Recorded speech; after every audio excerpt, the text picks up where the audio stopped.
Well, what's interesting about the NGP, it actually has fewer buttons, fewer physical buttons than the DualShock controller, right? But what we do have is the touchscreen, both front and rear. So we're trying to incorporate that in a lot of unique ways, because there's a lot of ideas of how touch can be incorporated, or how 6-axis or tilt, you know. And it's just, you know, for us, it's a matter of getting that feature in there and just trying it, playing it over and over and saying, does this really work?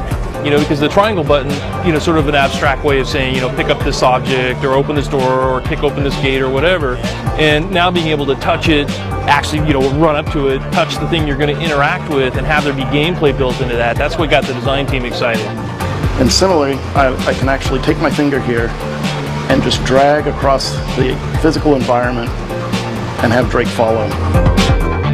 You know, because I was involved in like the very first meeting where the heads of Sony got together and said, okay, we're thinking about doing a PSP sequel, what would it be? And it's like they asked people that were making the games to sort of, you know, give their input on what this thing could be. And so we were excited about it from day one.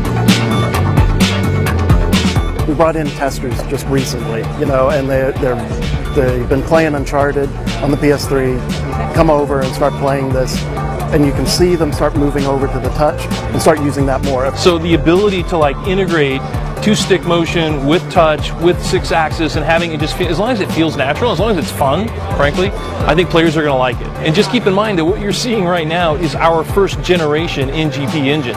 What we can do in the future, I think, is only going to be limited by our imaginations and what we can come up with. And I think that's probably the most important thing about NGP, is that it really does enable game developers to, you know, create whatever it is. I mean, you've seen the huge variety that were at the show today. It's like anything you can imagine you can do. You can do fun little short games, you can do big, you know, console action games equally well. And I think that's what has us excited.